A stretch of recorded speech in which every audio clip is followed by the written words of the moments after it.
Chapter 53:24. Everyone in the Tang clan looked at each other, and the suspicion in their eyes disappeared. Everyone knew that their wives, daughters-in-law, and granddaughters-in-law were pregnant. It was no secret. Everyone in the family needed to keep in touch with each other. Therefore, there was no way to hide the fact that she had picked up a child. Then, what was the relationship between the Tang family and imperial consort Xie? Tangwa wasn't worried at all. She just sat on the side and ate the snacks that Xierong prepared for her. She had a carefree look on her face. Tang Jian did not have time to change her clothes or freshen up. She just stayed by Tangwa's side. At this time, no one thought that freshening up was more important than their lives. Because Tang Jian had rushed back without stopping, the Tang clan members looked at her with much gentler eyes. They had all seen the changes in Tang Jian in the past few months. The Tang clan members were quite pleased with her change. She was finally on her way and no longer fooled around with the restless Mu Shanji. Tang Jian also felt the kind eyes of the Tang clan members. She still could not understand the foolish things she had done in the past. Suddenly, Mu Shanji flashed through her mind. It was not that she still missed him. After Mu Shanji chased after her and scolded her a few times, she did not have the same feelings for him as before. Instead, Mu Shanji's identity was somewhat suspicious. It was said that Mu Shanji and his mother were outsiders, so they did not have a good life here. It was said that they had fled here. However, Mu Shanji's mother's speech and behavior were obviously not ordinary rude women. Especially for a young man like Mu Shanji who chopped wood for a living, Mu Shanji's mother taught him to read and later borrowed books from others. Moreover, Mu Shanji had been Minister Tang's son-in-law. Also, Mu Shanji's mother was very arrogant when she took Mu Shanji away in front of the Tang clan members, as if she knew that Mu Shanji would make a comeback. The reason why she remembered it so clearly was that she could not let go of Mu Shanji at that time. All her attention was on them. To be honest, if the Tang clan members had not scolded her awake, she would have thought of selling the family property after this matter was over. Then, she would go to a place where no one knew them and start a new life with Mu Shanji. Now that she thought about it, she felt that she was crazy at that time. Fortunately, there were so many clansmen in the Tang family, so she did not make a foolish choice that would make her unable to raise her head for the rest of her life. She thought about it for a long time. Could Mu Shanji be Imperial Consort Xie's son? Now that he thought about it, everything seemed to make sense. The extermination of the family Tang was because of Imperial concubine Xie's opponent. Did they think that Mu Shanji was in the minister's mansion? This was probably because the news was lagging behind. Given Mu Shanji's situation, Mu Shanji's mother definitely couldn't send news to him frequently.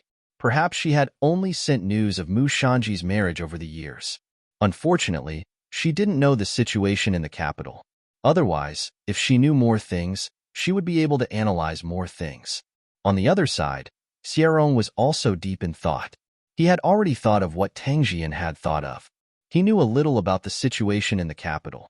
He only knew that the Xie family in the capital was not having a good time. Many old matters of the past would be dug up and investigated. The junior from the Xie family had already been beheaded in public as a warning to others.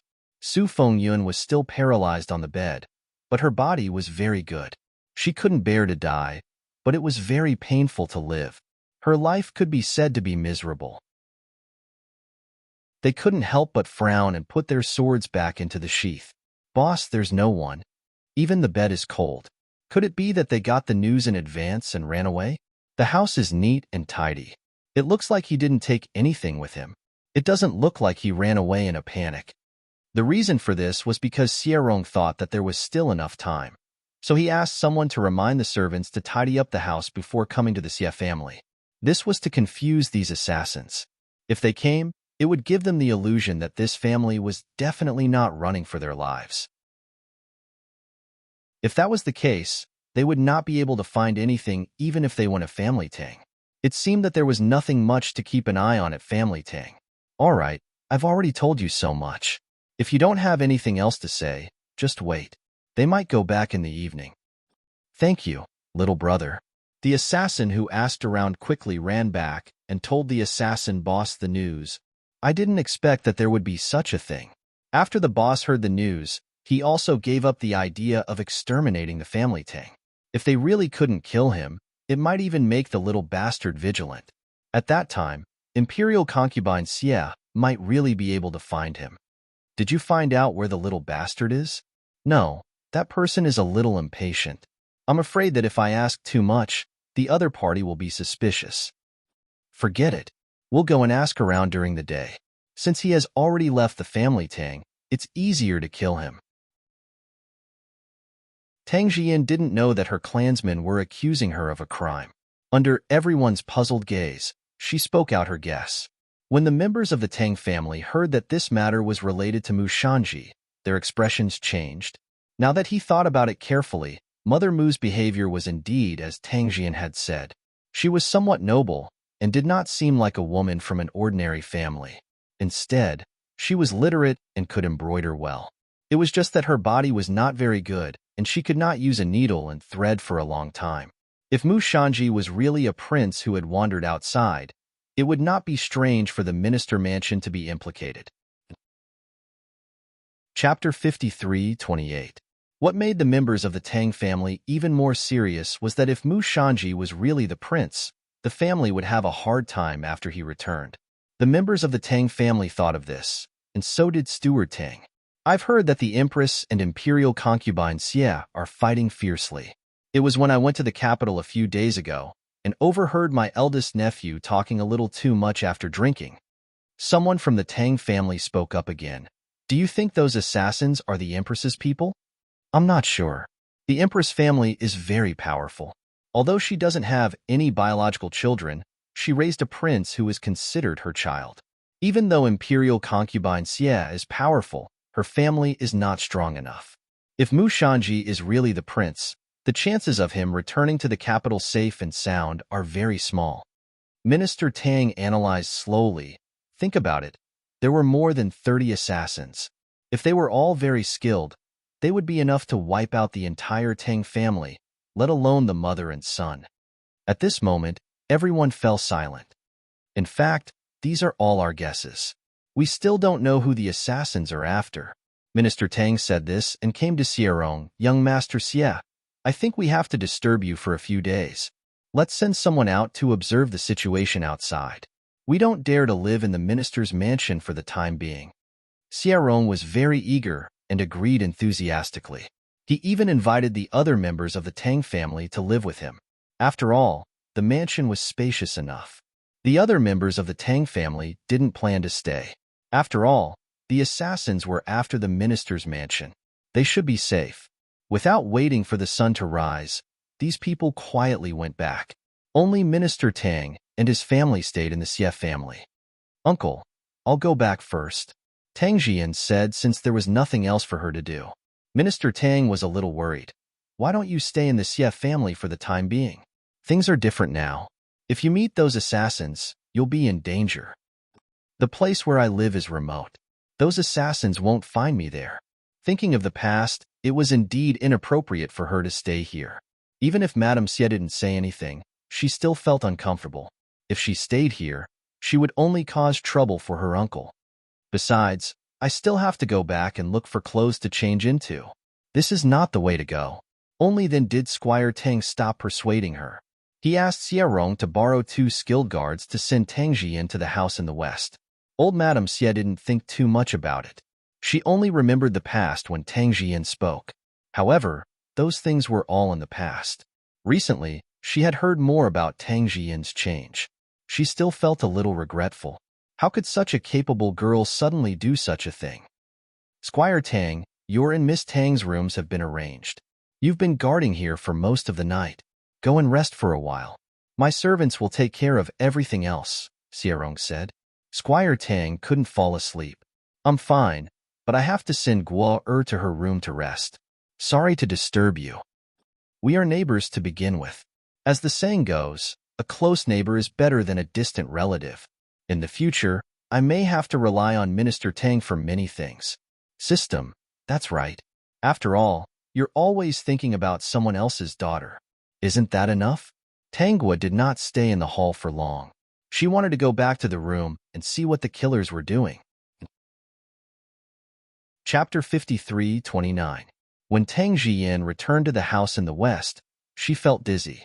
She knew that her body couldn't take it because she had been on the road all night and had fallen several times in a row. Sure enough, as soon as she washed up and changed into clean clothes, her head started to heat up and she felt a little dizzy. The maid was shocked and hurried to find the doctor. At this time, Tang Jian had already laid down and was in a daze. She could still hold on before because the matter was not over. Now that it was over and the tragedy had not happened, she relaxed and the pain came back. When she was in a daze from the fever, the maid helped her and fed her some medicine. The bitter medicine woke her up a little. She looked around and remembered what happened before. "Miss, are you awake? The doctor said that you are seriously ill and need to rest." "I know." Tang Jian closed her eyes again. "I feel like I have forgotten something. I am so sick that I can't remember what I have forgotten. It shouldn't be anything important. Miss, sleep for a while. When you wake up and feel better, you will remember it." Tang Jian answered vaguely and then fell asleep. But she didn't sleep well at all. As soon as she fell asleep, she remembered that she had something to do. She had planned to ask someone to inform Mu Shan and his mother that they might be in danger. She didn't want to cling to the rich and powerful, but she used to like them. Now that the killers were coming, whether they could escape or not after she informed them would depend on the doctor. She couldn't do anything else and didn't want to do anything. With their relationship, she didn't need to do anything more. She didn't expect that she would forget about it. She could clearly feel that she was sleeping, but she couldn't wake up. After trying for a while, Tang Jian felt very tired, but she still couldn't wake up. She sighed regretfully and her head became very heavy. Then she fell asleep. However, she didn't fall into a deep sleep this time. She was no longer clear-headed. Instead, she fell into a strange dream. Tanghua wasn't on Tang Jian's side. Tang Jian had changed. She didn't need to do anything to her. This time, Tang Jian was willing to come back and inform Tang Jian despite the danger to her life. It was enough to prove that she wasn't a bad person. Let bygones be bygones. She didn't know that Tang Jian was in a strange dream. Tang Jian didn't use a pipe of golden millet dream, but by chance, she dreamt of her original life. This dream was really too long, so long that it terrified her. She saw herself in the dream choose a path that defied morality. She wanted to stop it, but she couldn't. It was clearly a wrong path, but he walked it without hesitation, as if he had been possessed. What she could not accept was that the family Tang in her dream had been destroyed by those killers. Her cousin's coachman came to report in time, and she and Mu Shanji managed to escape in time. Mu Mu's mother had managed to escape with her life. Later, Mother Mu told them the truth, and they secretly went to the capital. After going through all kinds of hardships, they finally lived happily together. The empress fell from power and was locked up in the cold palace by the emperor. She stubbornly survived, and imperial concubine Xiaowan. Mu Shanji recovered his identity and was favored by the emperor. In the end, he was made the crown prince, and she became the crown prince's concubine. On the day she was made the crown prince's concubine, she seemed to have remembered something in her dream. She asked Mu Shanji to hunt down the killers who destroyed the family Tang. Chapter 53:30. Mu Shanji was in a dilemma. He didn't plan to do it. In his opinion, the empress had fallen. If he continued to kill her, it would definitely arouse the emperor's suspicion. For the sake of the throne, Mu Shanji chose to ignore this matter. When he ascended the throne, the empress died of illness. The emperor even took her out and buried her. Later, she was not very awake in the dream. After the emperor died, Mu Shanji ascended the throne.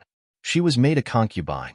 Because of her identity, she was always fated to be with the empress. At that time, she gave all her property to Mu Shanji. She was busy fighting every day.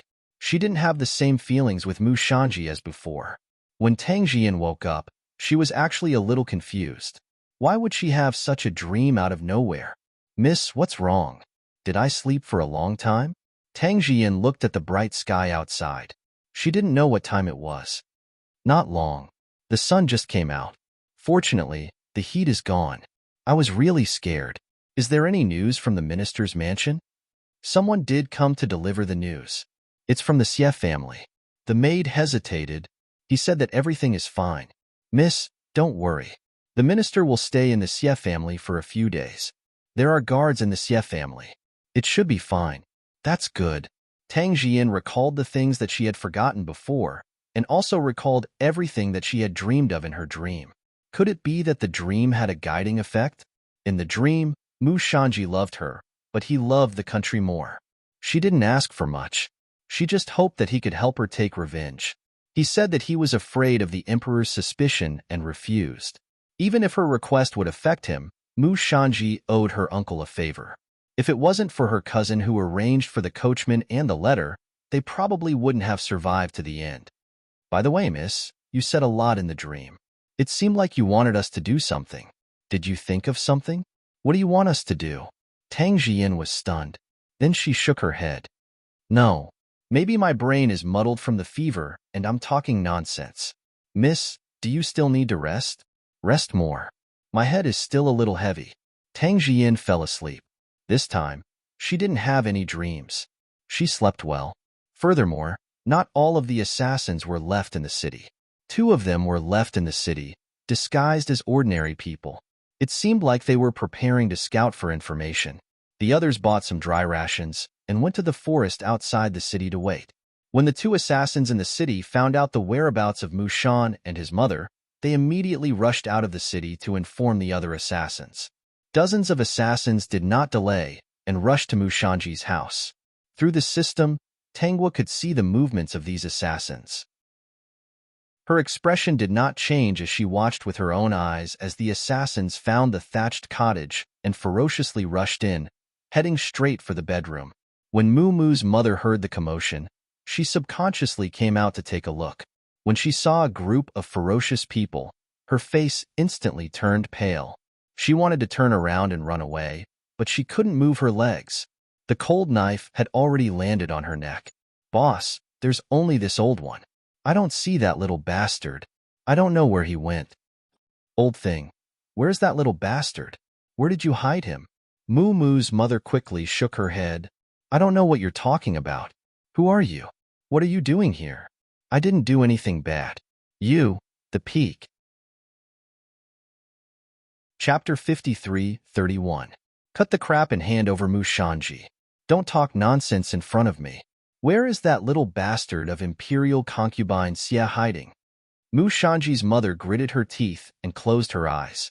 Don't even think about it. Just kill me. Boss, that little bastard must have something to do. We'll wait here until he comes back. Well, we'll wait here. Mu Shanji's mother panicked when she heard that. She quickly thought of a way. She could calculate the time when Mu Shanji would come back every day. She would shout loudly to alert Mu Shanji when he came back. The killer saw that Mu Shanji's mother was quite obedient. He just tied her up in the house and didn't say anything. He didn't kill Mu Shanji's mother for the time being because he was afraid that things would change. If Mu Shanji didn't come back, Mu Shanji's mother would still be useful. Mu Shanji's mother calculated the time. When she felt that Mu Shanji was about to come back, she suddenly shouted loudly in the house. Ashan, don't come back. Ashan, go quickly. Ashan, you're a prince. Your mother is imperial concubine Xie. You have to live. Don't come back. There are many killers here. You'll die if you come back. Mu Shanji's mother shouted too fast. When the killer slit her throat, she had already shouted what she wanted to say. Mu Shanji's mother was right. When Mu Shanji came back with the firewood, he happened to be not far behind the house. Because Mu Shanji's mother was an outsider, she was far away from the other families in the village. It was very remote. Mu Shanji heard Mu Shanji's mother shouting. Mu Shanji was stunned. Then he heard Mu Shanji's mother scream. Then he saw a man running out with a knife. He didn't care about anything else and ran up the mountain. His mind was in a mess. His mother was imperial concubine Xie? Imperial concubine Xie, who was only a little lower than the empress in the harem? Mu Shanji ran desperately. He was very familiar with the mountain. The killers behind him were good, but it was very inconvenient to walk here. They couldn't outrun Mu Shanji. However, they couldn't give up. Leave a few people at the foot of the mountain. The rest of you, follow me. At the same time, the news that the killers were looking for Mu Shanji's mother also spread to the Xie family. It seems that they are after Mu Shanji and his mother. Squire Tang was relieved. Is he really a prince? Xierong didn't say anything. He just smiled. With so many assassins, it was up to fate whether they could escape or not. When Tang Jian woke up again, it was already afternoon. The Xie family had already sent word that the assassins had gone to look for Mu Qiqi's mother. They still didn't know what was going on over there. She didn't dare to send people to investigate. If they met those assassins, wouldn't it be sending her subordinates to their deaths? After all, I've eaten so much of the Xie family's providence, so I'm still quite lucky. That mountain is considered his territory. No matter how powerful those killers are, they can't chase after him. The system's tone changed. Host, if you feel uncomfortable about not being able to kill him, you can do something else. There's no need. Even if he can escape this time, he still has a long way to go back to the capital. Why don't I let him experience prosperity and power first? When he loses it, he will probably feel even worse. The Xie family's luck had gradually returned, and the Xie family in the capital was not having a good time. If he really goes back, his life might not be as good as a woodcutter's. After watching Mu Shanji escape from the assassin's sight, Tangwood didn't look at him anymore. Her father had already come to ask her to move back. The assassins had left, and the news of Mu Qiqi's mother's death had spread like wildfire. Many people guessed what was going on. This matter had become a local mystery. Why don't we stay for 2 more days and observe more? Xie Rong said. What if those assassins turn back? Digression. Chapter 53:32. After hearing what Xie Fan said, Minister Tang was also a little worried, so he stayed in the Xie family for a few more days. Minister Tang felt that it was a pity. Xie Rong was such a good person. It was a pity that Jian didn't have the luck and lost this fate. Thinking of the assassins, he quickly threw away those messy thoughts. I don't know if those assassins can catch up, Minister Tang murmured. Selfishly, if those assassins caught up, it would remove a potential danger for the Tang family. If Mu Shanji really returned to the imperial palace in the capital and regained his identity, he might not have time to care about the Tang family in the short term. After he was done with his business or won, the Tang family's life would be really difficult. Mu Shanji's mother was also killed by those assassins. Perhaps Mu Shanji would also plot against the Tang family. Actually, the situation in the capital is more complicated than expected. If he left the capital and chose to hide his identity, he might still live a stable and peaceful life. If he went back, he would be caught in the vortex of power struggle. He might lose his life at any time. Xie Rong lowered his voice. Yesterday, I received some news from the capital.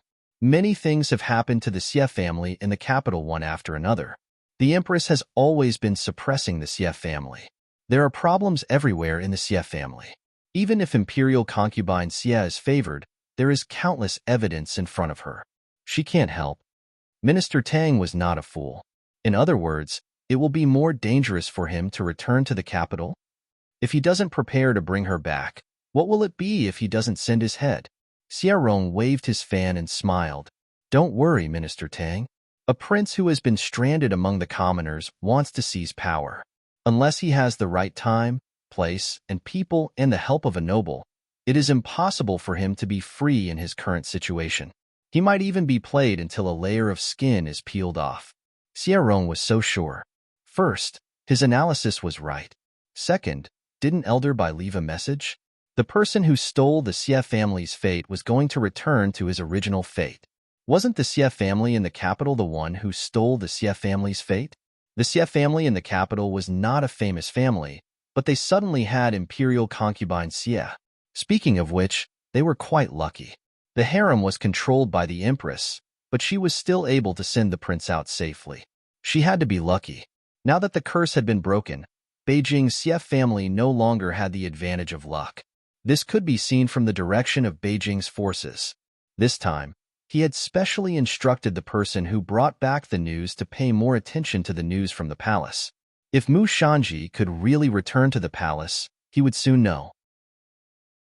If you need to go out to work, you can bring along a few guards with good skills. Squire Tang nodded. I do need to go out and do something today. It's been so many days. I have to go out. You can't leave me anywhere. Squire Tang suddenly sighed.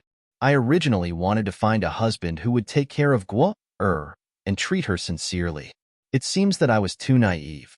Why would a normal person, a person who can catch my eye, stay in this small house and take care of my daughter for me? Xierong seemed to see Minister Tang's back arched a little. His lips moved. Maybe there is such a person, but Minister Tang didn't find it. Maybe it's not fate yet. You young people really know how to talk. You like to say such things to comfort others. Chapter 53:33. Squire Tang smiled. I understand. Not to mention finding someone to take care of Guo for me. Even a young man with a little ambition wouldn't be willing to be a live-in son-in-law. In fact, there are many people who are willing, but I also understand what they are thinking.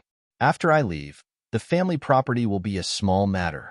I'm just afraid that they won't treat Guo well. At first, I wanted to adopt a child from the clan, but after thinking about it carefully, there are many disadvantages. No one will treat Guo like a father like me. I'm really afraid that she won't have a good life when the day comes. Xierong could fully understand Squire Tang's thoughts. At this moment, he was a little anxious and wanted to say that he could do it. But if he said it now, it would seem like he was robbing a burning house. It made people feel uncomfortable. He felt that he should let Tang be clingy to him and like to play with him. Only then could Squire Tang accept him. Forget it, let's not talk about this anymore. If we talk too much, I'm afraid young Master Xie will be annoyed. There's still a long time before that day comes. I can slowly plan and think of a foolproof plan. Squire Tang walked out with his back. Xierong wanted to say that he was not annoyed at all. It was okay to talk more. 4 seasons, call a few guards and follow Squire Tang out. Yes, young master. After Squire Tang left, Xierong went to play with Tangua. Tangua was sitting in the garden and basking in the sun. She leaned on a rattan chair and looked lazy. If he had not been in contact with her for so many days, she looked no different from an ordinary person. Of course, in his heart, it did not matter whether she was an ordinary person or not. What was important was that he hoped that one day, she would accept him and Squire Tang would also accept her. Xierong looked at the beautiful scenery and suddenly felt a little relaxed. He asked someone to bring the guqin. When the guqin sounded, it attracted Tang's attention. She raised her head to look at Xierong. Xierong had been paying attention to her all the time and happened to see it. He saw that Tangua was fascinated by the guqin and the music was much more joyful. When the guqin ended, Tangua smiled at Xierong and said, "It's good. Do you still want to listen?" Yes. Therefore, Xierong happily played another song. After the song ended, Tangua looked at him with a smile. I want to hear more. Xierong did not refuse and played the guqin without complaint. The garden was filled with the sound of the zither for the whole afternoon. Tangua was also tired of listening to it, so she leaned against the rattan chair and fell asleep. Who asked her to be like this? When she was tired from playing, of course she had to sleep.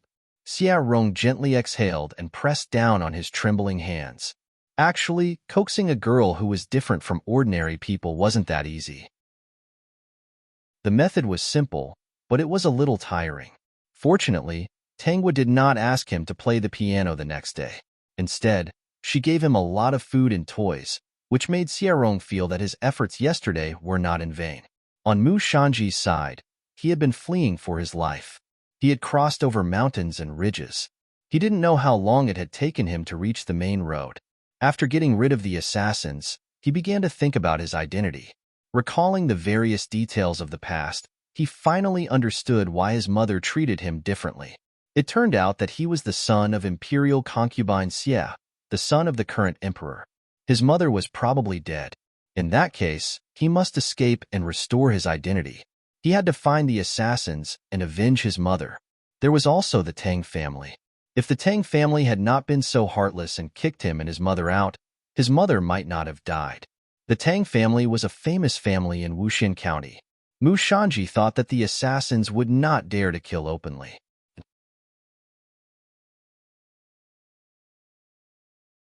She was shocked that she hadn't received any news from him, even though he was right under her nose. Fortunately, Mu Shanji couldn't prove his identity for the time being, so she could do a lot of things. Tangua only asked Master Bai to secretly reveal the news about Mu Shanji to the Empress. She didn't pay much attention to what happened after that. No matter how lucky Mu Shanji was, It was impossible for him to turn misfortune into blessing every time, right? Moreover, Master Bai was keeping an eye on him, so there shouldn't be any major issues. She was very busy now. Every day, she had to admire Xierong's talents. Xierong had come up with a plan when he played the Guqin last time. He would show off his talent to Tanghua at the right time. Vertex. Chapter 53-35. Sometimes he would play the zither, sometimes he would practice swordsmanship, and sometimes he would draw. Of course, Tanghua would cooperate. She would play the zither, practice swordsmanship, and draw beautiful paintings. Xierong began to draw her in all kinds of ways. He found that Tanghua had taken the initiative to play with him. She was very happy. Every day, he would leave everything to his subordinates and leave his time to Tanghua to play with her. Xierong was so obvious.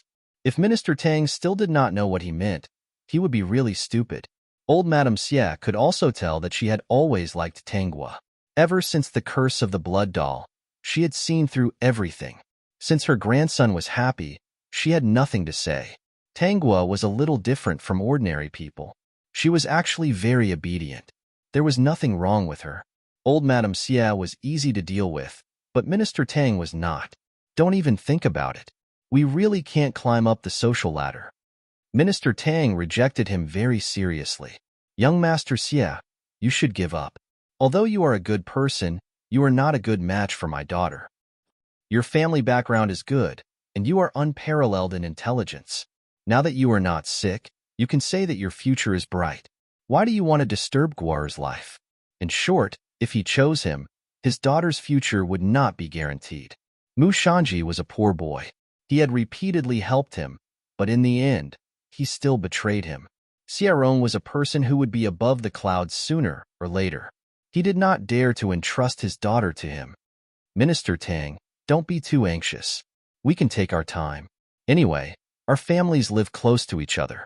Time will prove my sincerity to Guo. Minister Tang almost rolled his eyes. Sincerity? Maybe he was just curious. Previously, he thought that this kid was a good person. Now, he finally understood that he did not have a good eye for people. No matter how long it takes, it won't be possible. Xierong did not say anything more. He knew it would be like this. The psychological trauma that Mu Shanji had caused to Minister Tang could not be eliminated in a short time. Then can I play with Guo? Xierong took 2 steps back.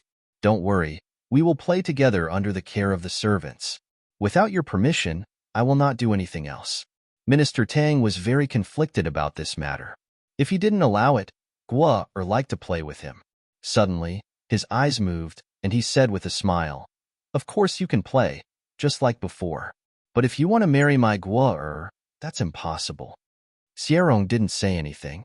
If that was the case, he could only play with Guo and couldn't send off the official as a son-in-law. Minister Tang didn't know what Xierong was thinking. If he knew, he would definitely say that he could live for another 100 years.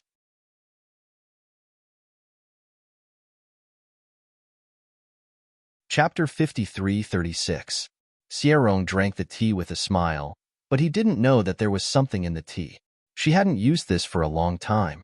It was a dream in a dream. After drinking the tea, Xierong fell asleep in a short time. In the dream, he saw that he and Tanghua were married. Their life was happy. More importantly, she had returned to normal. Xierong was a little anxious. If Tanghua returned to normal, their wedding day would be brought forward. Therefore, he tried his best to find out how Tanghua returned to normal. At the end of the dream, he saw an old man in white clothes with white hair. Although he could only see his back, he still remembered that the old man was Senior Bai, who had treated him before. But he couldn't find that island anymore. Just when he was anxious and confused, a voice sounded in his ear, "State Preceptor, the Emperor wants to see you." Xierong woke up immediately. He remembered everything in the dream clearly, especially the State Preceptor at the end. Nightmare? Xierong came back to his senses and saw that Tanghua was staring at him. He found that he was sweating all over. He wiped it gently. It's not a nightmare. It's a beautiful dream. Seeing that Tanghua was confused, Xierong repeated, "It's a very beautiful dream." State Preceptor? Was he calling Senior Bai? Xierong's eyes were bright. He coaxed Tang Guo for a while and hurried to find Minister Tang. Minister Tang didn't want to see Xierong, but he still met him in the end. Tell me, what's the matter? You can't marry my daughter. If you want to give up, you can still do it. Minister, you know that I've seen a miracle, right? Doesn't everyone know that? Minister Tang, Senior Bai is a master. If you invite him to treat Guo and let her return to normal, will I have a better chance of marrying her? Xierong asked nervously. He didn't want to work in vain. In the end, he couldn't marry her. He had to ask clearly. This father-in-law was very difficult to communicate with. If Guo can be cured and she's willing, I have nothing to say. Minister Tang said indifferently. He didn't believe that Guo could be cured at all. How could his daughter recover so quickly? Was he still afraid of being bullied? Then it's settled. If I can invite Elder Bai to cure Guo will be willing to marry me. Father-in-law, you can't stop me. Squire Tang rolled his eyes and said, Get lost? Don't call me that. We haven't even met yet. If you can help Guo recover, I'll be convinced. If she's willing, I won't stop her. If she's not willing, you can get lost. After some time, I plan to make a trip to the capital. Xierong said seriously, I'll have to trouble Minister Guo. You're so annoying. You don't even know how to take care of my daughter, yet you want me to take care of her? It's as if I'm taking care of him for you. Squire Tang was very unhappy. He would feel unhappy if he didn't scold Xierong. Xierong forced a smile. Elder Bai should be the state preceptor now. I'll ask him to treat Guo. Squire Tang's expression turned serious. Are you really going? Of course it's true. If he did not let Guo recover, he might not be able to send off the official as a son-in-law. 3 days later, Xierong set off for the capital. Tang Guo had already sent a message to Elder Bai. He would cooperate and appear in Xierong's line of sight. System. Some people are very lucky. Host, you've arranged everything for them. Digression. This world will end tomorrow. Chapter 53:37. Tang Guo. System, can you eat lemons too? System, I'm just a little envious. Tang Guo, you can go find a Tongzi. System, let's go. A month later, Xierong arrived in the capital. On the first day, he began to inquire about Elder Bai's whereabouts. When he found out that the other party was indeed the state preceptor, he was relieved. Then, he thought about how to meet Elder Bai and ask him to help cure Tang Guo. Elder Bai had received Tang Guo's message long ago and deliberately released the news that he was going to a certain place. Xierong happened to hear it and went to that place to wait. The subsequent meeting went very smoothly. Of course, Elder Bai couldn't treat her casually. Of course, he had to set some conditions. In this way, Xierong had to stay in the capital for some time. At least half a year, he couldn't return. He is very concerned about Wuxin County, but he prefers to take this opportunity to pass Old Bai's test. He hopes that Old Bai will agree to treat Tang Guo. During this period of time in the capital, Xierong did what Master Bai asked him to do. He didn't slack off on other things, especially when it came to the Xie family. He paid attention to it all the time. He only hoped that something would happen to the Xie family. When he returned to Wuxin County, he could tell old Madame Xie. If something happened to the Xie family in the capital, old Madame Xie would definitely be happy. Not to mention old Madame Xie, he was also very happy. After all, so many people in his Xie family died because of Su Fengyun's curse. Young master, I've already asked around. That old lady surnamed Su is still half paralyzed. Imperial concubine Xie even asked the imperial physician to help treat her, but there was no way. For Seasons told him the news he heard. By the way, it's said that the state preceptor is a capable person. Imperial concubine Xie had previously thought of asking the emperor to treat that old lady surnamed Su. Xierong paused. Did the state preceptor agree? Of course not. If he agreed, she wouldn't be paralyzed anymore. Four Seasons said with satisfaction, the state preceptor is indeed an expert. He should know that this old lady surnamed Su isn't a good person, so he didn't treat her. Even imperial concubine Xie can't do it. Although Four Seasons was young, he had seen Su Fengyun several times. Every time she came to the Xie family to show off and say some strange things, making old Madame Xie feel uncomfortable. That's good. Xie Rong thought that Master Bai was the one who broke the curse of the Xie family. Master Bai might know about Su Fingyun's sins, so it was impossible for him to treat her.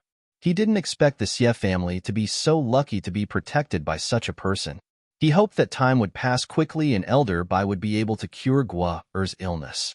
Then, everything would be fine. Is there anything new about the Xie family in Beijing recently?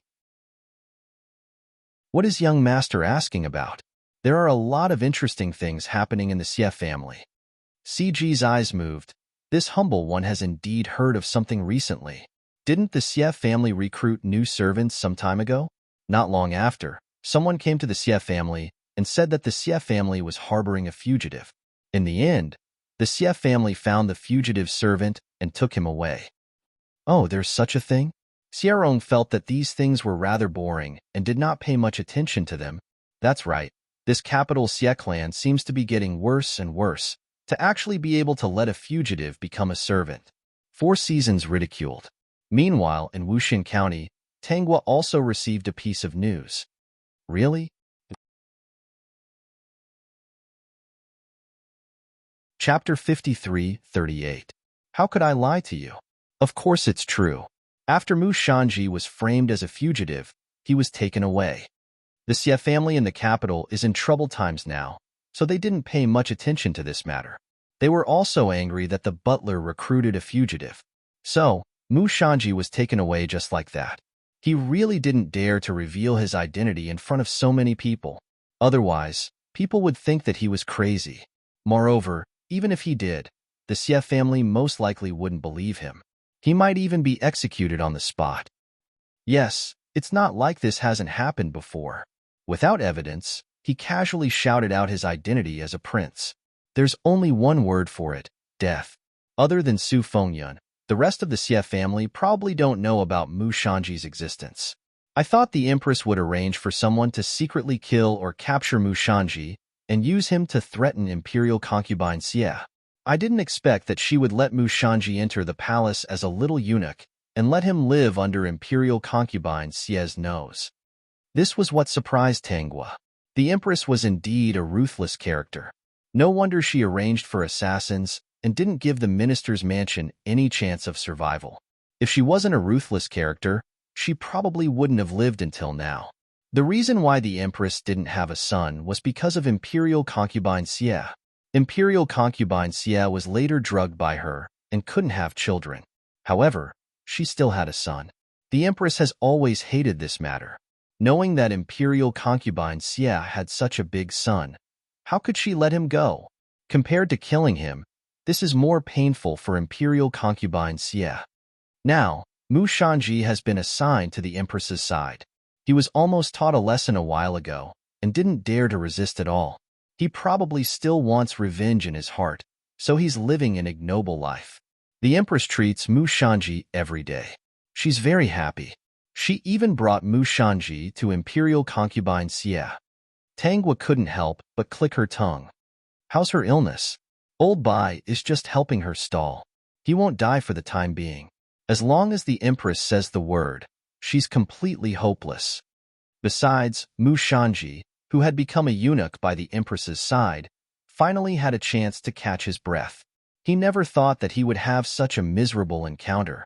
If he had known this would happen, he would have shouted and revealed his identity when he was taken away by the Xie family. However, it was even more useless to shout now. There was no token to prove his identity, unless he could meet Imperial consort Xie and tell her the identity and characteristics of Mother Mu. Otherwise, if he were to reveal his identity elsewhere, he would only be met with death. For a prince to become a eunuch due to a freak combination of factors, even if the emperor knew about it, he would probably cover it up and not let the truth come out. The royal family couldn't afford to lose face like this. Mu Shanji did not know who had framed him. The Empress's people had fabricated a very realistic process for him, making him feel that he had been dragged here to take the blame. In any case, he had already made a mental note of all those who had bullied him. When the day came, he would definitely consign these people to eternal damnation. Recently, he had been looking for an opportunity to get close to Imperial consort Xie. As long as he saw her alone, he would be able to reveal her identity. He didn't know that the Empress's people had been monitoring him and didn't stop him from getting close to Imperial concubine Xie. She had already prepared what kind of gift she would give to the mother and son.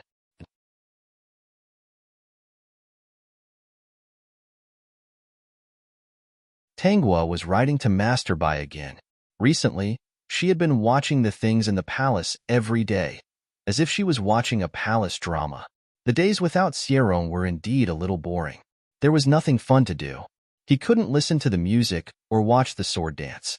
The general meaning of the letter was that after the Empress defeated Imperial concubine Xie, Elder Bai would indirectly let the Emperor know the evidence of the Empress doing bad things. Then, the Empress would be able to receive a boxed meal. After placing the letter into the puppet carrier pigeon, she began to count the days, wondering when Xierong would return. The system watched silently from the side. Just a second ago, she had schemed against someone to death, and the next second, she was thinking about her sweet love. His host was really a busy person. Chapter 53:40. In the 3 months he had been in the palace, Mu Shanji had lived a torturous life. He had wanted to find Imperial concubine Xie, hoping to explain his identity. However, every time he was close, Imperial concubine Xie would have all kinds of accidents, and he couldn't avoid being punished. Every time his old injuries healed, new ones would be added. After 3 or 4 times, Mu Shanji couldn't vent the anger in his heart. He even resented Imperial concubine Xie. He was her biological son, but she actually tortured him to death.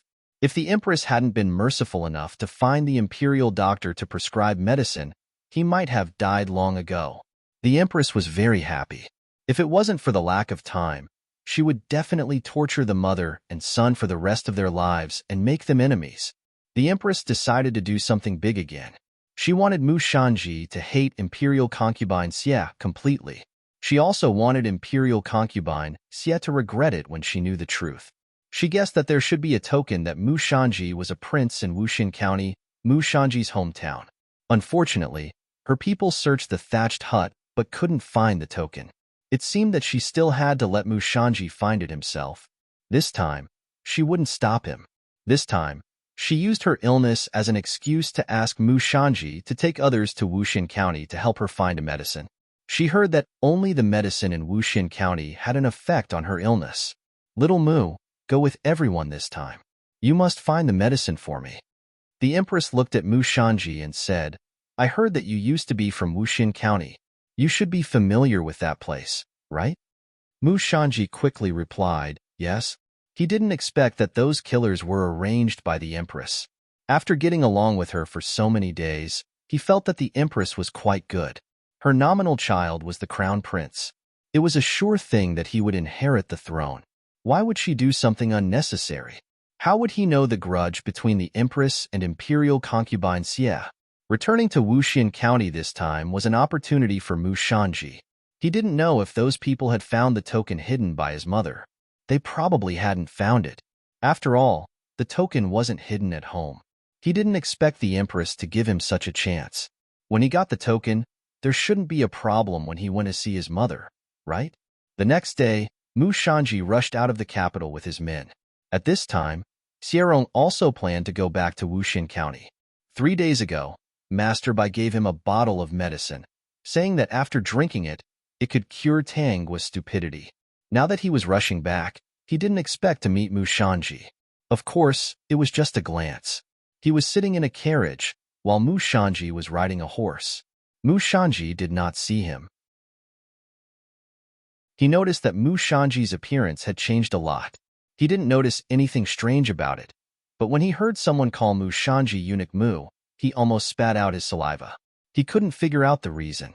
He was afraid that Mu Shanji would cause trouble when he returned, so he abandoned the carriage and rode back to Wuxin County from the inn. When he met Minister Tang, he told him about how Mu Shanji had become eunuch Mu. At that time, Tang Jian was also at the side. She raised her head in surprise. Squire Tang opened his mouth wide and didn't know what to say. What they were worried about did not happen at all. Mu Shanji took the medicine that the Empress said and found the things that Mother Mu had hidden. He did not stay and left. He did not care about the family Tang at all.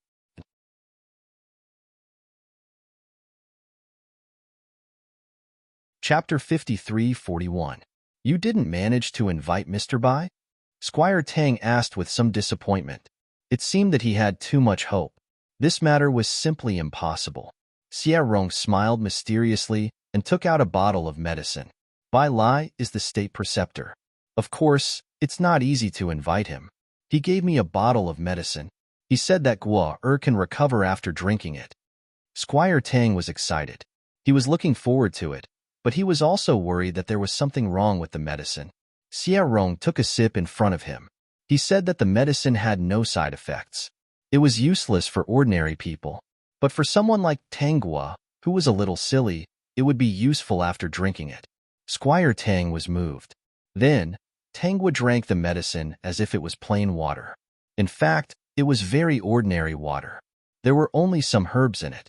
After Tang Guo drank it, the two stared at her, waiting for the magical effect. Tang Guo looked at them and blinked her eyes. Then, she completed her act and decided to try fainting. The two were scared when she fainted. Fortunately, the doctor said that she was just sleeping. So, they were not worried. Tang Guo woke up in the evening. When she saw Squire Tang, he looked at her expectantly. She called, "Father." This time, it was different from before. Squire Tang was in tears. He quickly went forward and asked with tears in his eyes, "Guo, are you okay? Do you still remember me? Do you still remember the past?" "Father, I remember." Hearing such a clear conversation, Squire Tang almost broke down and burst into tears. He wiped the tears from the corners of his eyes. "Guo, do you still remember me?" Xie Rong didn't want to be left behind, so he followed up and asked. Squire Tang couldn't help but roll his eyes. Although he didn't object, this guy was too anxious. "Who are you?" Tang Guo pretended to be curious and asked. Xie Rong's smile disappeared instantly. Squire Tang slapped his thigh. His daughter didn't recognize this guy. Ha ha ha. He wanted to laugh. Xie Rong sighed. "My name is Xie Rong. It's okay if you don't remember me. Remember it again today. I hope you won't forget it in the future." Minister Tang pitied Xie Rong again, but Guo was his daughter. He had no choice but to stand on his daughter's side. "Xie Rong, will you still play the zither for me in the future? Do you still want to show me your sword dance? Will you still paint for me? If you can do all these, I will remember you." Hearing this, Xie Rong was pleasantly surprised and hurriedly replied, "Of course I can." It turned out that she hadn't forgotten. Squire Tang, "I'm a little happy, but also a little unhappy." System, "I'm a little happy, but also a little unhappy." The energy was increasing rapidly, but that guy had attracted a lot of the host's attention. 3 months later, Tang Guo and Xie Rong got married.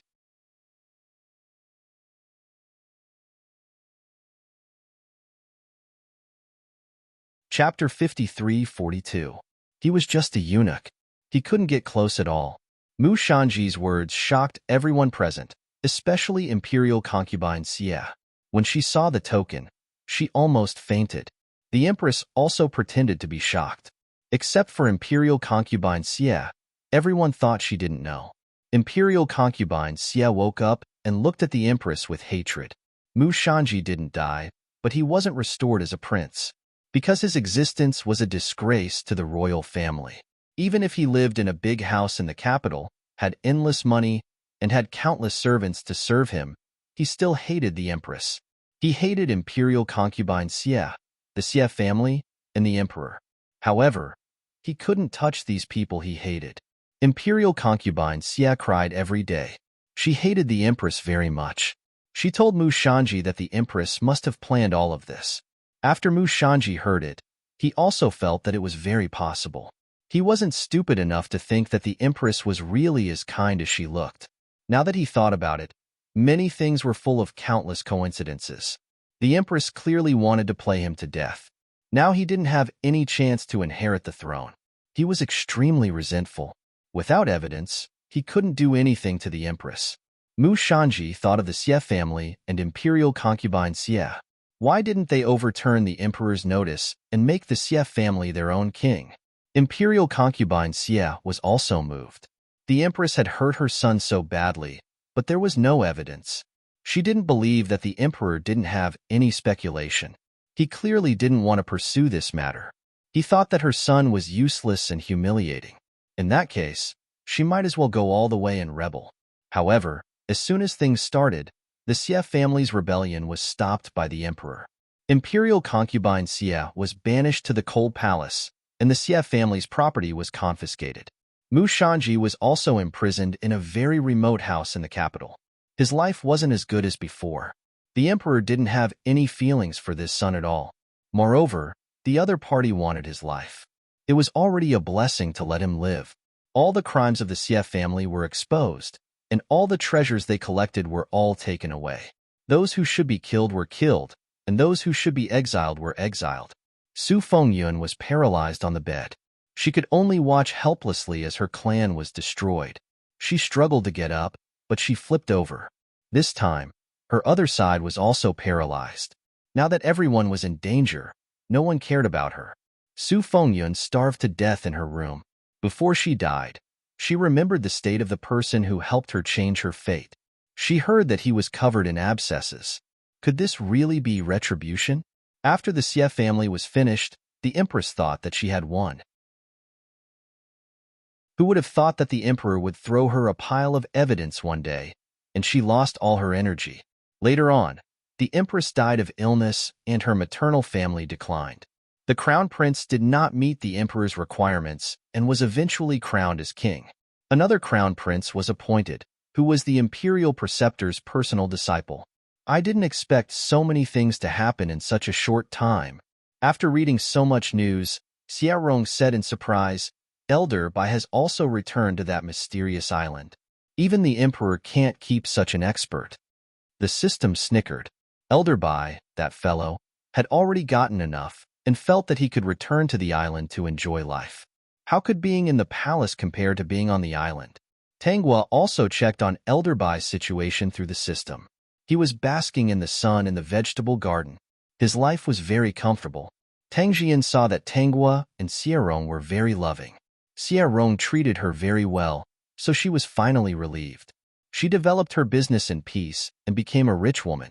She also fulfilled her previous vow to remain unmarried. One thing worth mentioning was that when Tang Jian went to the capital, she received a small note. Looking at the familiar handwriting, she couldn't help but recall the past. She looked at the people coming and going and felt very lucky. Everything she saw now was different from the dream. The people around her were living very well. She glanced at the content of the note, smiled faintly, and then burned the note. Mu Shanji didn't give up and wanted to pull her into his group. He even made up a beautiful dream for her to be an empress. He had never been sober. In the palace, the Emperor heard the secret guard's report and smiled. He's a smart person.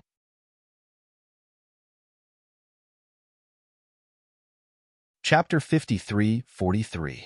Tanghua, you're already a sophomore. Why are you still using lipstick that's less than 100 yuan? You'll end up in your stomach. You should use something more expensive. A lipstick costs at most 200 or 300 yuan. Why should you save that little?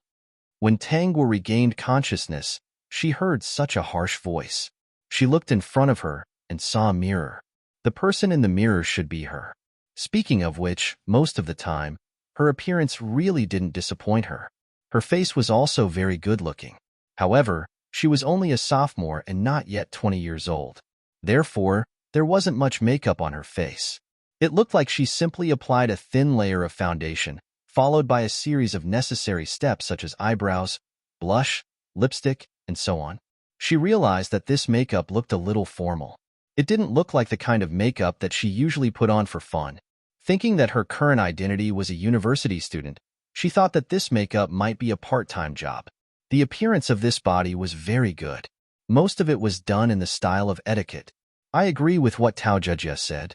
Lipstick is different from other things. It's better to use something more expensive. Tanghua followed the voice and looked in the direction of the girl who spoke. It was a beautiful girl.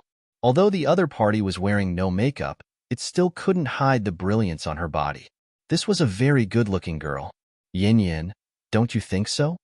Bai Tian's gaze turned to the other side. There was a girl sitting there playing on the computer. She was probably the tallest in this dormitory. She looked back at Tanghua and replied, "Sometimes, it's better not to apply low-quality lipstick. It doesn't look good. The color isn't right. It gives people a feeling that it's very cheap." After this person called Yin Yin finished speaking, the entire dormitory fell silent. It was as if they were waiting for something. However, after a minute, the dormitory was still very quiet. The three people raised their heads in surprise and looked in Tanghua's direction. Tanghua stared at herself in the mirror and was carefully observing the lipstick on her lips. The original owner's makeup skills were actually quite good. From everything on the table, it could be seen that the cosmetics she used were indeed very cheap. Many things cost dozens of yuan each. In the eyes of many people, they were indeed not considered cosmetics. But with her good makeup skills and the original owner's natural beauty, it was hard to tell how cheap the makeup on her face was. As for the color of the lipstick, she felt that it was not bad. She had just noticed that her three roommates usually spent a lot of money. Perhaps their family background was very good, so they felt that a few dozen yuan worth of lipstick was very cheap.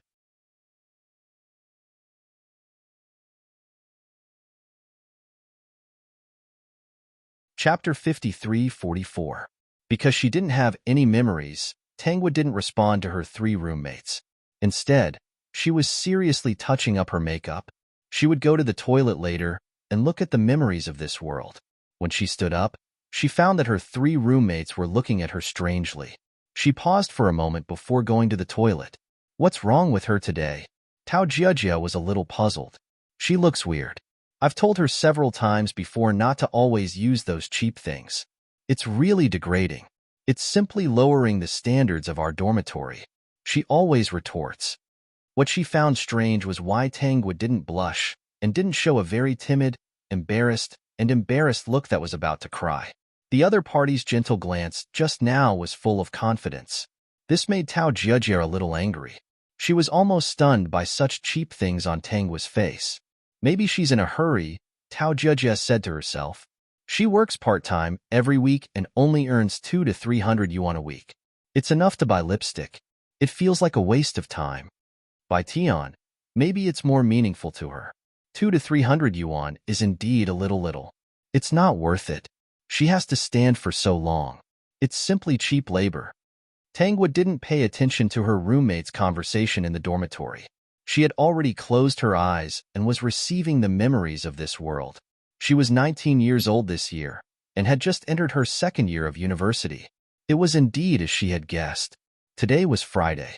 Coincidentally, there were no classes in the afternoon and she was going to work part-time. Her family was very poor. Her parents couldn't give her more resources. Her tuition fees were paid on loan. Her living expenses depended on her working part-time every week. Just as Tao Jiajia said, she could only earn 200 to 300 yuan a week at most. However, to her, it was good enough. At least she had living expenses. She also wanted to buy better makeup, but if she did that, she wouldn't have money to eat. Going to university was her dream. After she went to university, her dream was to find a good job in the future with a generous salary. She could bring a different kind of change to her and her family. In fact, being born in such a poor family, she had some inferiority complex in her bones. However, she also had some pride. If she didn't have that bit of pride in her bones and was willing to pay a price for money, she might not be using lipstick that was worth dozens of yuan now. She didn't want to use that kind of method to get money. She hoped that her money would come from the right and she could spend it comfortably. Behind her back, many people looked down on her and thought that she was poor. In fact, her roommates in the dormitory had a better attitude. She had experienced even worse scenarios. Some of the boys in the school failed to woo her, and in the end, they were verbally abused and mocked by the other party. She kept her spine straight and used these external obstacles as motivation. She thought that since she had come this far, in a few more years, her life would definitely change. These so-called alumni and classmates, on the day of graduation, they might never meet again. However, she underestimated the viciousness of human nature. She didn't know if someone couldn't stand her living so cleanly, or if they saw that she was especially easy to bully and wanted to bully her, so they arranged a game for her. This was originally a game for fun, but it made her life stop at the age of 19. It happened next month. The class would organize an activity, and the expenses would be paid by a few classmates with good family backgrounds. Everyone in the class would book a cruise ship to go out and play. Wasn't transmigration games popular recently? There was also the Truman World. Some people wanted to create a real-life version of the Truman World.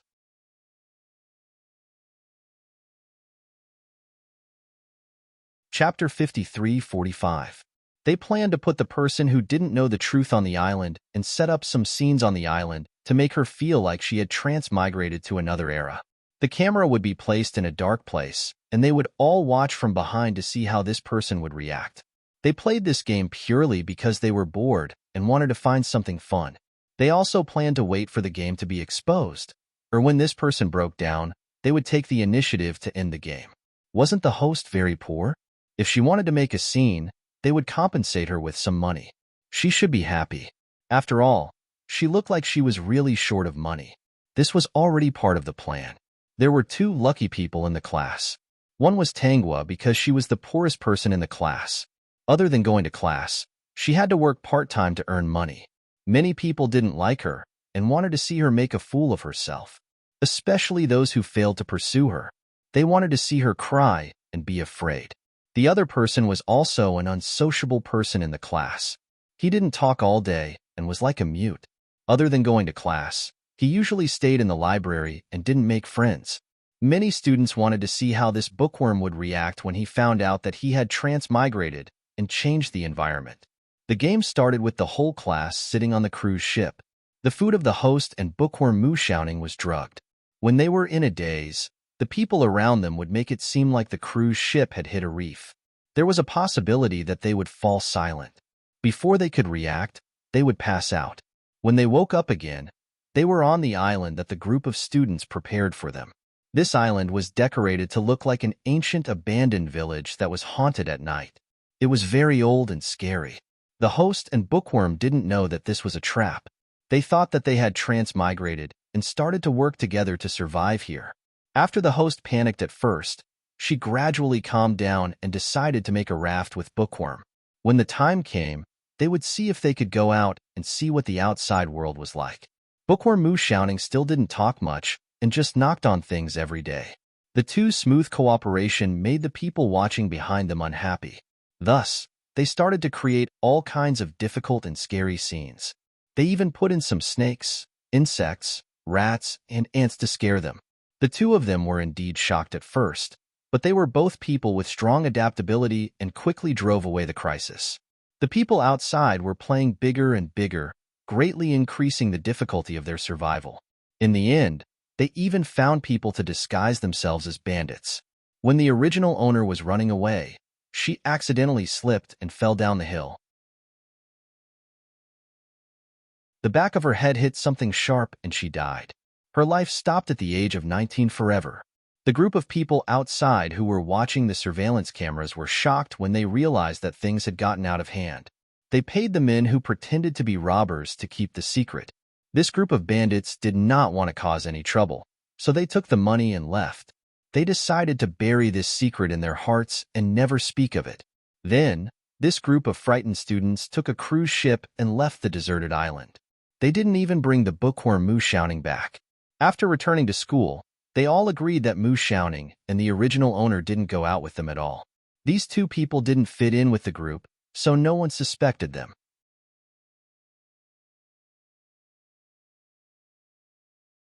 Chapter 53:46. This was also their plan from the beginning. Other than the class, no one else knew about it. In addition, there were many capable families in this group. Thus, the disappearance of the original owner and Mushouting was covered up just like that.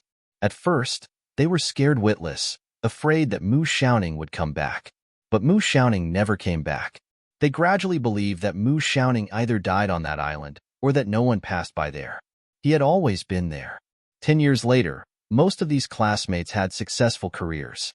Someone in the class organized a class reunion. After not seeing each other for so many years, they really wanted to meet up. But they didn't know that the person who sent the invitation was Mushouting. This class reunion was a gathering on a cruise ship. This was a normal activity, so no one suspected anything. No one knew that the cruise ship was heading to the same isolated island as before. They had long forgotten the location of the isolated island. At this time, beautiful villas had been built on the island. It was very different from before. On the first day that this group of classmates moved in, people started to die. One died every day. This experience was like a nightmare. In the end, only 2 people survived. Bai Tian and her boyfriend, Jiang Yiqing. Bai Tian's boyfriend, Jiang Yiqing, was the only family member in the class who was brought in. It was because of him that Bai Tian was able to keep her life. The person who planned all of this was the quiet bookworm, Mu Xiaoning. The bad games that his classmates played back then had left a huge psychological shadow on him. At first, he really thought that he and the original owner had accidentally transmigrated and tried their best to survive. The original owner was chased by bandits and fell down a hill and died. Later, all the danger was gone. Later, he lived alone on the island. One day, he found that there were cameras on the island. Even though there was no electricity, he still understood that he hadn't transmigrated. He had been played. After that, he thought of a way to get out. It took him a long time to build a beautiful island and let those people die here. In the end, Bai Tian and Jiang Yiqing escaped and brought the police. Mu Xiaoning saw that he couldn't kill Bai Tian. Perhaps he felt that there was no point in killing such a small character, so he didn't persist. If he let Bai Tian live in this world, she probably wouldn't be able to live in peace for the rest of her life. Before Mu Xiaoning jumped into the sea, Bai Tian questioned him why he was doing this. Why did he do such a vile and cruel thing? It was rare for Mu Xiaoning to speak, and it was also rare for Bai Tian to hear him speak. I learned from you guys to play a game. I didn't expect that I would accidentally lose dozens of lives. I'm sorry, I went a little overboard. Mu Xiaoning's last words were Bai Tian's nightmare. For the rest of his life, he spent every week doing psychological counseling. Indeed, it was as Mu Xiaoning had thought. Living was worse than death. After looking through the memories, Tangwa couldn't help but say to the system, "You really can't provoke someone who looks like an honest person." She only wanted to say one thing about what Mu Xiaoning had done. It was really well done. Unfortunately, he had also paid with his life for this. To be honest, it was still not worth it. If not for these things, Mu Xiaoning's life would definitely be very exciting. The person who could come up with such a perfect plan was definitely a genius. Tangwa was thinking that the purpose of her coming here was to complete the original owner's life, and also to stop Mu Xiaoning from ruining his life because of those scum.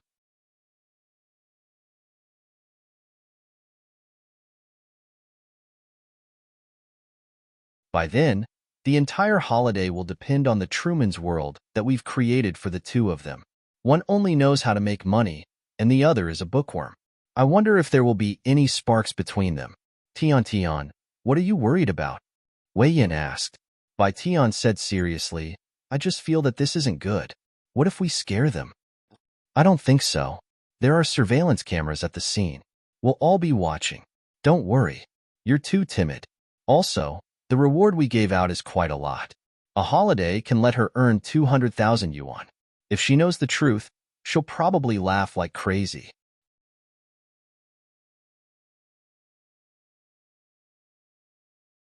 Chapter 53:48. In Tao Jiejia's opinion, 200,000 yuan was really a lot.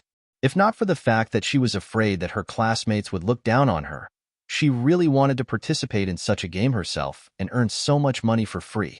Tao Jiejia did not come from a poor family, nor was she from a special family. Her parents were both salaried workers. They lived in a city that was neither too big nor too small.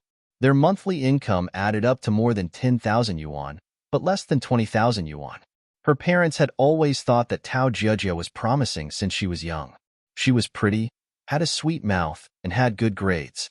Therefore, no matter what Tao Jiejia needed, they would try their best to satisfy her. In their opinion, their daughter should be raised well. What other families' daughters had, their daughter could not lack. According to Tao Jiejia, the students in this school had good family conditions, especially those in her class. Moreover, food and drinks were more expensive in big cities. She also needed a lot of money to maintain relationships. Therefore, Tao Jiejia's monthly living expenses were 7,000 yuan, which was already more than most college students. 7,000 yuan a month was almost half of her parents' income. However, they did not think that there was a problem. Tao Jiejie would be successful sooner or later. When she graduated and got a job, her salary would not be a mere 7,000 yuan. Their thinking was not wrong. As long as Tao Jiejie studied seriously in this school and studied well, her future job would indeed be more than 7,000 yuan. However, they neglected one thing. Tao Jiejie was used to the lives of the rich. 7,000 yuan was not enough for her. Her spending level seriously exceeded her family's income. That was not necessarily a good thing. Everything she had was not cheap. She liked to talk about branded clothes and cosmetics with her classmates. She also gradually understood that it was not easy to rely on her own efforts to climb up the social ladder. However, there was a shortcut on campus. That was to find a rich boyfriend and lock him in. The best would be to get married after graduation and get pregnant after marriage. Then, she would not have to suffer in this life. Now, she was using the money her parents gave her to build herself. After a whole semester of hard work, she really found a rich second-generation boyfriend. At present, the relationship between the two of them was quite good. She often went to parties with her boyfriend. They were all people of the same social class. That made Tao Jiejie want to blend in. Speaking of which, one of the masterminds of the game on the isolated island was Tao Jiejie's rich boyfriend, Chen Kangel. Chen Kangel also had a good friend who was also in the class. His name was Du Li, and he had been pursuing Tanghua since the first year of university. He was used to seeing the gorgeous roses in the big city. The sudden appearance of a different flower attracted his attention. Many people thought that the original owner was the kind of person who was short of money. After all, she would stand for 200 or 300 yuan every week until her legs went soft. Du Li also thought that as long as he had enough money, he would definitely be able to get Tanghua. From the very beginning, he would have been able to get Tanghua to agree in a month at most. However, it had been more than a year now, and all of Tanghua's pursuers had returned in failure. Du Li was no exception. It was also by chance that the group of people thought of playing this game. They felt that since Tanghua didn't want Du Li's money and didn't accept expensive gifts, she was probably a little aloof. She loved money so much. How could she not like money? When the game was over, they would give her some rewards. Among them, most of the rewards were given by the few masterminds.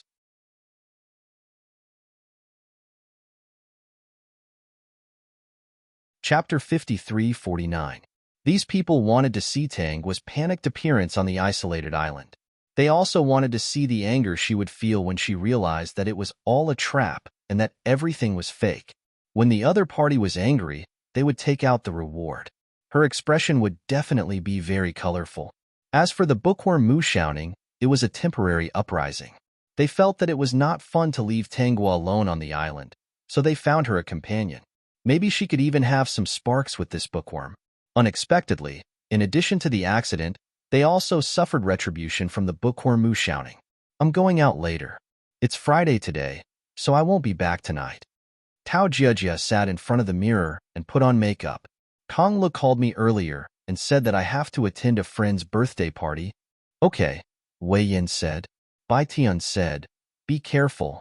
Tao Jiejie smiled and responded. Bai Tian was always so timid. Why would she need to be careful when going out with her boyfriend? At 9:00 in the evening, Tanghua returned to the dormitory from her part-time job. Only Bai Tian and Wei Yin were there. Hearing her return, Wei Yin was still staring at the computer and had no intention of turning around. Bai Tian said a few words to Tanghua. Tanghua, are you going out tomorrow? Yes, I've already made an appointment. I have to earn back my living expenses next week. In fact, the original owner had saved a little money. Although it was not much, it could be used for emergencies. She did not plan to use the money she saved. If there was an emergency, she could still use it.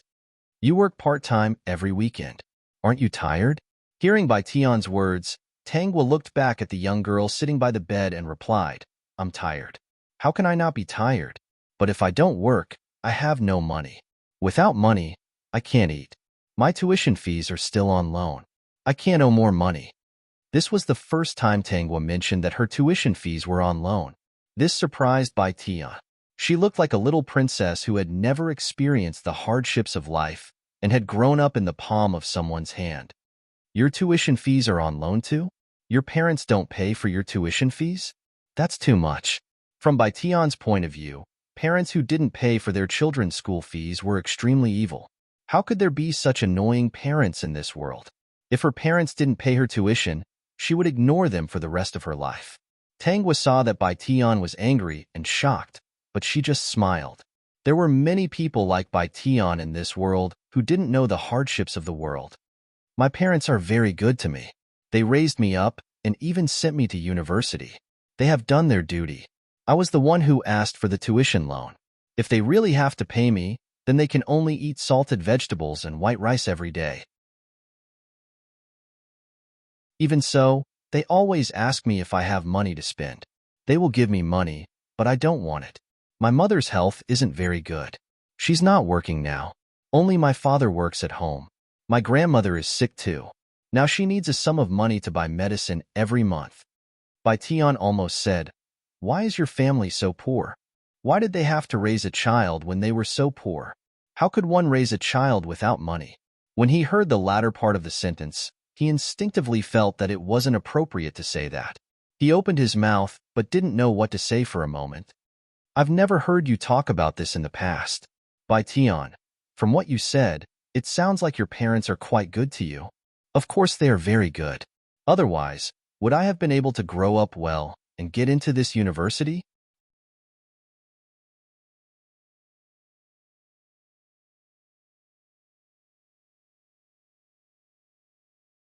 In fact, she really felt that if she did not have enough financial strength, it would be better not to raise a child.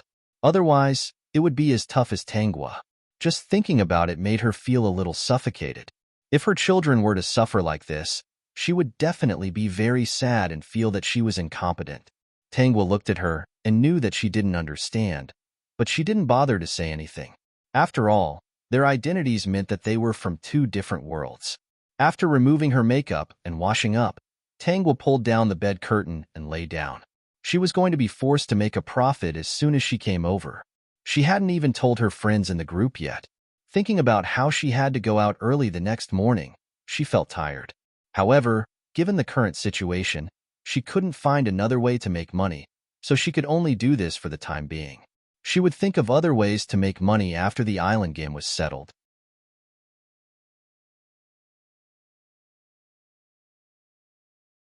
Chapter 53-51. School bell. Everyone. I've arrived in the new world. Let's check in. Margaret. Sure enough, she didn't come to the magic world again. There's no love. Forget it. I'm used to it. School bell. How's the new world? School bell. It's a modern world. I'm currently a sophomore. Tangwa briefly told the story of this world to the people in the group. As usual, after chatting for a while, she went asleep. Margaret. When will Margaret be able to wait for the school bell to appear? Fortunately, I have a long life. Otherwise, I'm afraid I won't be able to wait. Margaret. It's all thanks to Margaret being a genius that her lifespan can continue to extend. Yuntian. Speaking of which, time should pass slower on your side. It probably hasn't been many years. Qishao. Yes, as long as Margaret isn't in the group, we'll wait for her for several years. She said that she hasn't been there for half a day. Zion. So it's not that Margaret can wait, but that we've been waiting for hundreds of years, and she's only been waiting for a few days? Margaret, you can't make friends if you talk like this. At least, Margaret doesn't want to be friends with you. On Saturday, Tangwa worked for half a day in the morning. On the weekend, she worked for the whole day. It was rare that she had work to do on Friday, Saturday, and Sunday. After working for 3 days, she earned a total of 500 yuan, which was already a considerable income for the original owner. Anyway, she couldn't spend so much money in a week, and she could save more than half. On the weekend evening, she went back to school. At this time, the local students who had gone home gradually returned to school. She got off the bus and walked to the school gate. There were still a lot of people at this time, and the school gate was a little crowded. The snack street not far outside was already brightly lit, and people came and went. Going out shopping was something that the original owner couldn't do even once in half a year. First, she didn't have time. Second, the food on the street was too delicious. She was afraid that she couldn't resist the temptation to spend money to buy food. So she didn't go out shopping. The rest of the time was basically reading and planning for her future. It wasn't that she hadn't thought of starting a business and selling some things in school. Not to mention that there were already people doing this, just talking about the time. She might not be able to care about it. After all, her main purpose was to study. She couldn't lose the big picture for the small things. If that happened, the gains wouldn't make up for the losses. After a busy day, she was a little tired. Fortunately, she could still practice her inner force at night and relax her muscles. Tangua. Just as she took a few steps into the school gate, she heard a voice. She stood still and looked around, looking for the person who called her. This voice sounded a little unfamiliar.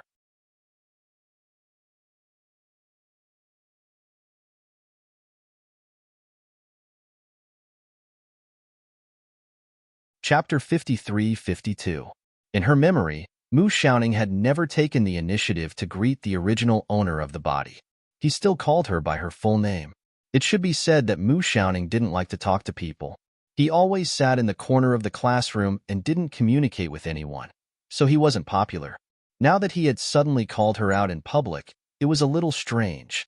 What's the matter? Mu Xiaoning didn't answer. He just took a step and looked back at Tanghua, as if he was gesturing for Tanghua to follow him. Tanghua hurriedly followed him. Mu Xiaoning took out a cruise ticket from his pocket. Everyone in the class had one for the class gathering next month. Actually, next month was considered a holiday, so they had time to play this game. Are you going to the cruise party next month? It was harder to make Mu Xiaoning say so much at once. Tanghua realized that something was wrong with Mu Xiaoning. This was something that had never happened in his memory. Did the other party know something, or did something happen? Of course I'm going. Isn't that a party that the whole class can't miss? It's not good to be special alone.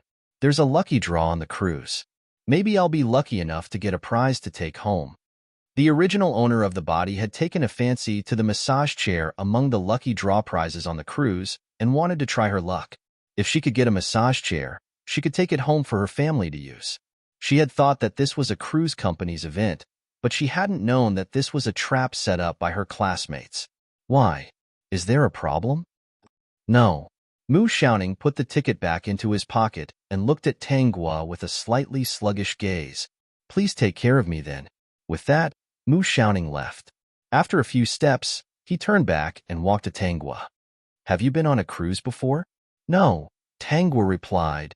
Have you sat on it before? Yes, Mu Xiaoning answered. You can follow me. Don't be afraid.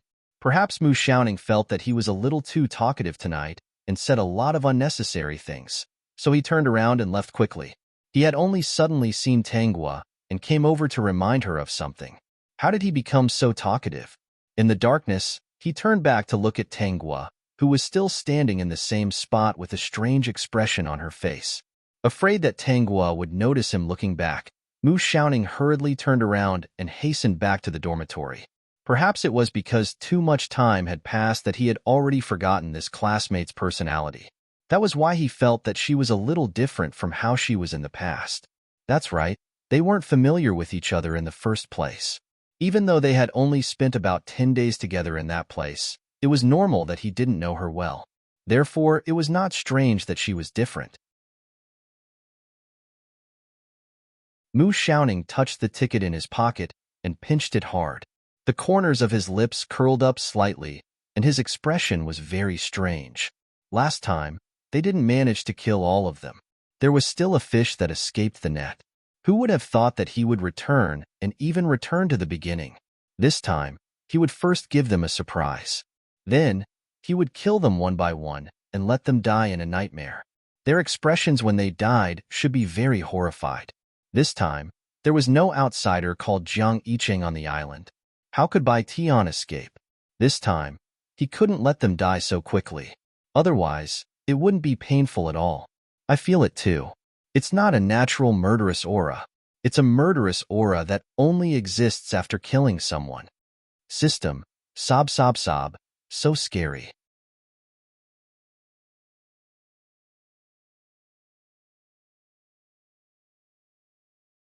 Chapter 53-53. Host, do you mean that Mu Xiaoning killed someone? The system figured it out. Don't you feel that something's wrong with him?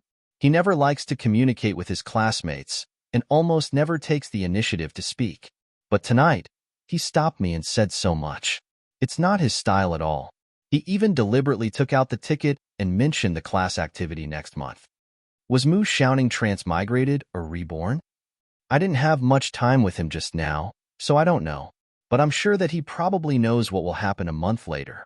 He wants to remind me of something, but for some reason, he won't tell me the truth. I'm guessing that he wants to do something a month later. What does he want to do? If he's reborn, he'll most likely wipe out the entire class this time. The system couldn't help but shiver. Thinking of Mu Xiaoning's angry revenge at the end, it was indeed possible. If he's transmigrated, I don't know what the other party will do. He might beat them at their own game and teach them a lesson. The worst-case scenario would be for them to lose their lives on the isolated island. Tanguo paused for a moment before continuing, but just now, I felt a terrible murderous aura from him. Most of the people in the class are dead. Host, are you not going to stop him? I have to. I knew it. Host, you won't let him kill anyone, no matter if he's transmigrated or reborn. If he's reborn, you probably won't let him kill the people in the class. It had to be said that the system still understood Tanguo a little. If she was still the host who wanted to destroy the world at all times, he wouldn't even ask this question. At that time, not only would she not stop him, she would most likely help him pass the knife. Tanguo guessed that Mu Xiaoning wasn't simple. As for how he developed such a character, it could be acquired or congenital. If he didn't have some family background and foundation, he wouldn't have been able to live quietly for 20 years and set up such a trap that almost wiped out the entire class. Of course, these weren't important. She was still thinking about what to do on the isolated island. Since Mu Xiaoning was there, she didn't have to do much. She just had to save those people's lives at the critical moment. As for whether or not it would leave a psychological scar, that was not her concern. Everyone was going out to have fun. If something unexpected happened, it would be unexpected. The system felt that it was a little cold tonight. It glanced at Tanguo, who was removing her makeup, and secretly went to look for Mu Xiaoning. At this moment, Mu Xiaoning was in the dormitory. It looked like he had already washed up. The curtains were drawn, and he was leaning against the bed, playing with his phone. At first, he thought that Mu Xiaoning was just casually surfing the internet for fun. After scanning the internet, he realized that he was too naive. Boss, the island is ready.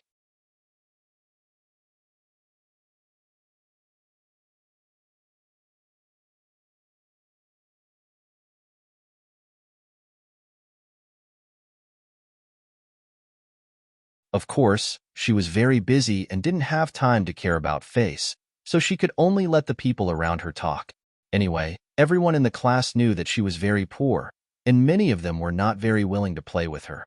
They felt that it was uncomfortable to play with her, and they also felt that she was a little stingy. She had to calculate everything clearly. However, the original owner still had people who went to class with her. Even if they weren't very sociable, there were still one or two who could play together. This person was in the same class as her and lived in the dormitory next door. Tanguo had already arrived at the door of Xiang Wen's dormitory. According to the procedure, she knocked on the door. Xiang Wen, are you done? Let's go down and eat. Coming, right away. I'm still missing an eyebrow. Xiang Wen's voice came from inside. Xiang Wen's family was relatively ordinary. Her monthly living expenses were around 1,500, which was normal for a university student.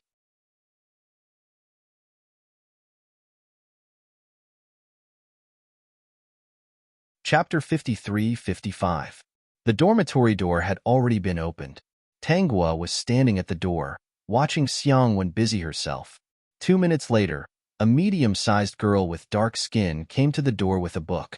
She had put on light makeup. It was winter now, so she was wearing a short white down jacket, a skirt, and leggings. The leggings weren't the thickest kind either. It's too difficult to get out of bed in this weather. I still have class on Monday morning. It's really killing me. Let's go. It'll be very warm after drinking some soy milk or porridge later. Tanguo said. Xiang Wen didn't think that anything was wrong, nor did she realize that the Tanguo in front of her was no longer the Tanguo from before. The original owner of the body and Xiang Wen's friendship was established during military training. From then until now, they basically went to the classroom together and ate together. Xiang Wen's living expenses didn't allow her to go out often to spend extravagantly. She still had to save money to buy other things she needed. So it was very cost-effective to eat in the school cafeteria. The two of them went to the cafeteria, bought breakfast, and started eating. The system was reporting Mu Xiaoning's situation to Tanghua. Tanghua listened as she ate. Xiangwen didn't wake up much and didn't feel like talking in the morning. She ate breakfast quietly and didn't notice that Tanghua's expression was a little strange. Mu Xiaoning's parents died in an accident. His parents' business was very big both domestically and abroad, and they left behind a rich inheritance. He has a second uncle who is very concerned about his inheritance. Unfortunately, his parents had already made arrangements when they were alive. Mu Xiaoning's custody didn't fall to his second uncle, and if Mu Xiaoning died in an accident, all his assets would be donated.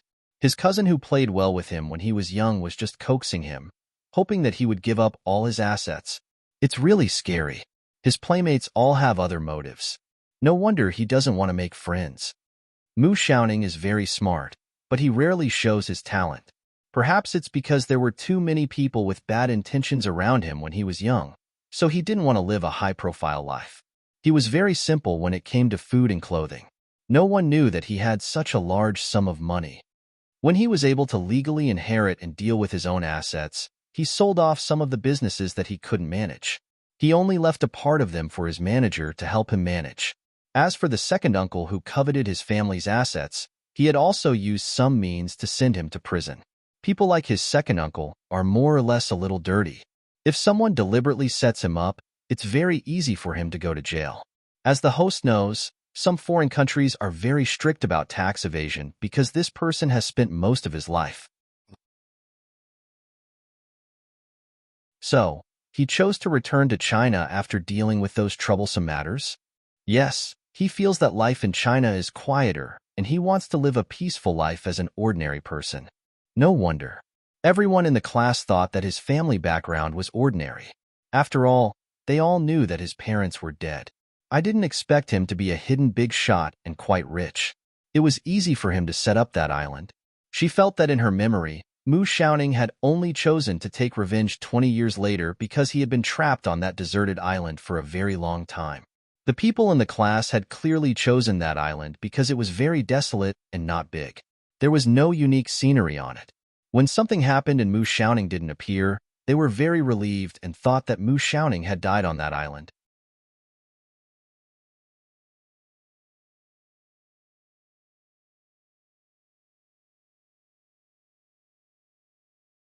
Now that he thought about it, in his memory, Xiangwen had indeed spoken up for Dooley many times.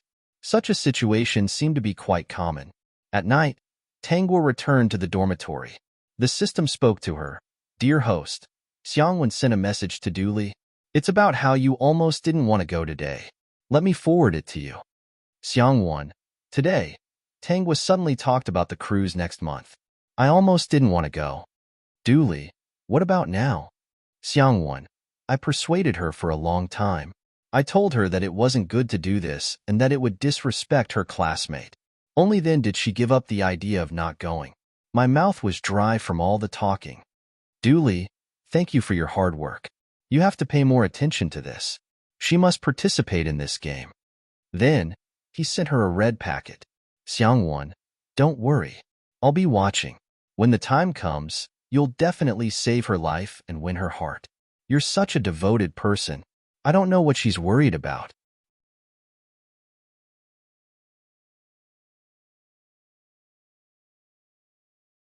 Chapter 53-57. After reading Xiangwen and Du Li's conversation, Tanghua finally understood a little. Du Li had given Xiangwen benefits, so Xiangwen probably thought that this was a harmless game. Since she knew that this was a game, she knew that the original host would make a fool of herself. Saying things like a hero saving the beauty and winning the beauty's heart were probably just words to flatter Du Li. At the end of the day, the original host and Xiangwen were just strangers who had met by chance. They weren't reliable friends. If a true friend knew that their good friend was going to encounter such a thing, they would definitely be angry and think of ways to stop it. They wouldn't think that Dooley was doing this for the original host's good. Instead, they would think that Dooley was a scumbag who couldn't get her. So he planned this game to make a fool of himself. If nothing happened and the original host was still alive, after finding out that this was a game, she might become the joke of the class many years later. Tanghua didn't test Xiangwan again. There was no need. The system showed her the conversation between Xiangwan and Dooley. Xiangwan had received many benefits and would often say things like why the original host didn't agree when Dooley was so good. There was a hint of jealousy in her words. Mu Xiaoning didn't talk to Tanghua again, but when they were in class, Tanghua could feel his gaze sweeping over her from time to time.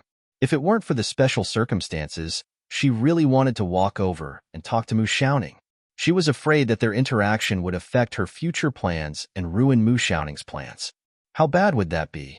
However, one day, she received a friend request from Mu Xiaoning. After she accepted the friend request, no one spoke for the first day. On the third day, when it was almost bedtime, Mu Xiaoning suddenly sent her a message. Mu Xiaoning, are you asleep? Tanghua, no, what's the matter? Mu Xiaoning, no. Tanghua, oh, system. What kind of stupid chat is this? Are you sure you won't die if you chat like this? He could tell that something was wrong with Mu Xiaoning. How could Great Host be so impatient to talk so much to a boring person? This boring person's identity was obviously not ordinary. He made a blind guess. It must be that guy. Mu Xiaoning, are you sleepy? Tanghua, I'm fine. Mu Xiaoning, you want to sleep? Tanghua, play with your phone for a while. Mu Xiaoning, what game? Tanghua, just browsing. Mu Xiaoning, what do you think the future will be like? Tanghua looked at the long message and thought for a while. Then she replied, he should be very happy and busy. Tanghua replied as the original owner of the body. For the original owner, it should be like this. With a decent job and a decent salary, he could finally change his family's life. Of course, he was busy and happy. Mu Xiaoning looked at this sentence and was a little confused. What was the meaning of this? Being busy meant being tired. If you were tired, would you still be happy? What was happiness? Ever since his parents had passed away, he hadn't felt it. After his parents passed away, his world was filled with fake smiles and deceit. Mu Xiaoning, I'm going to sleep. Mu Xiaoning, sleep early. Mu Xiaoning, good night. From that night onwards, Mu Xiaoning would send Tanghua a message every time before he went to sleep. The two of them talked about very nonsensical topics. The system watched with relish. Since this was that guy, Great Host would definitely not allow him to kill the people in this class. Otherwise, how could the two of them live a carefree life in the future? Time passed in the blink of an eye. The first semester of the second year ended.